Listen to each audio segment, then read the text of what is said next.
Hey, welcome to 209coach.com. I have this video I want to do for you today that will create a lot of power. It'll create a lot of bat speed behind you, and I really want you to grab a bat if you can, and try this drill, okay? I'm telling you, you're going to feel something that you're probably not feeling right now while you're hitting, or you're probably wondering why you cannot get your hands to stay back, or why can't you get that bat speed and all that blur behind you like a lot of players do in Major League Baseball or top elite softball players, okay?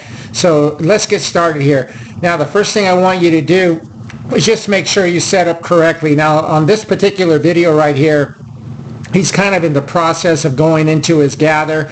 And the reason I know that is if you look at his arms right here, he still has a lot of flexion in his arms, okay? And another thing that you see that's going on here is bat is vertical. If you watch my videos, you know that this is what mostly every MLB player does. To one degree or another, it's pretty darn close to what they do.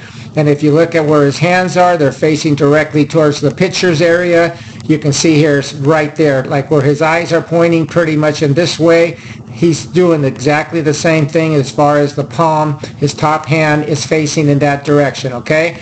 This is what you want at the setup, and this is what you want at the gather. You really don't want any kind of tension or movement in the arm. Basically, you're lifting your front leg, and you're already starting to shift your back pocket.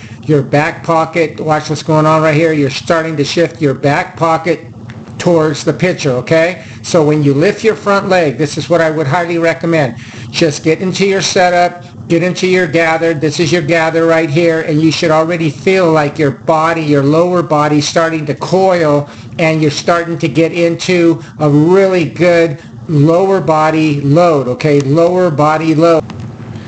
Now, at the same time, okay, what you want to start doing is watch his top hand. Watch how his top hand starts pulling back, okay? Watch how his back elbow starts to work back and behind him. Now, this is not direct off the side batter's box view, but if it was, you'd see that his bat would be definitely pointing towards the outfield, okay? Again, this is not direct off the side batter's box view.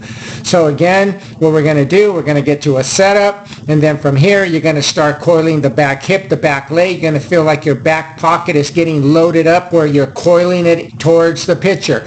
Simultaneously, as you start moving forward, you want to get your top hand to pull back so that the back elbow is working back and behind you, back and behind you. So in other words, once you land that toe touch, where you're going to have his hands started off pretty much pointing to the pitcher, and now what you're going to see, and again, this is not quite direct off the side batter's box view, but your hands should be pointing right in front of the home plate area once you get to your toe touch, okay, to your toe touch.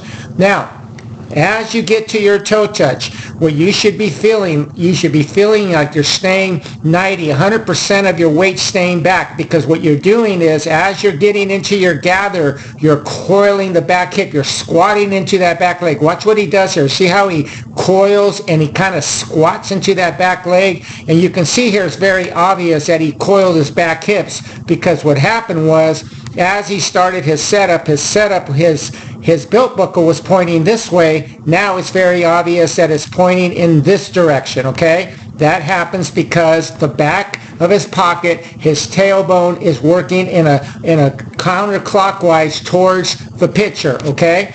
And I emphasize this because if you don't do this, you're going to deprive yourself of a lot of power. Now, you're going to deprive yourself of a lot of power if you do not apply that top hand pullback where that back elbow works up, back, and behind you. Now, you don't want to death grip it. It's from 1 to 10. I'd recommend like a 2 or a 3 just to pull back. Okay, it's more of a technique than it is anything abrupt or force. So once you get the back leg coiled and you get that top hand pullback where the top hand starts to fall like you're almost spilling a cup with your top hand, your back hip is coiling.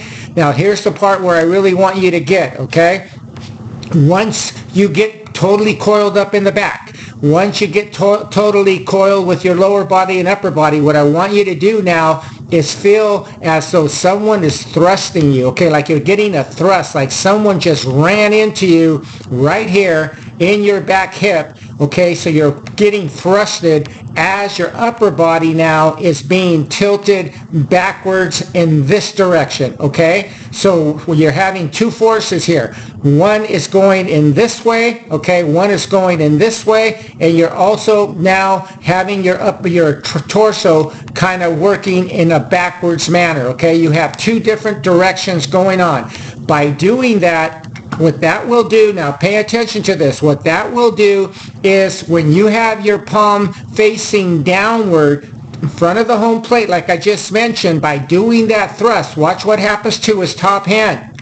Immediately it stays back, and now it's very obvious that his top hand immediately worked from going in a downward position, okay, and this happens so quickly, okay, and it will happen very quickly because this is why you have all this blur behind him, because this thrust and this tilting back creates tremendous bat speed behind you, okay? And that's what you want, okay? So again, when you're doing this drill, as long as you get loaded up in your back leg, your back hip, and you're getting a really good pullback, I want you to feel like someone thrusted you right behind the hip and you're tilting back. So that will create where your top hand is pointing downward, okay, to immediately, watch this, it points upward. That upward, downward, okay, that downward, upward is what creates all that bat speed, all that blur behind you.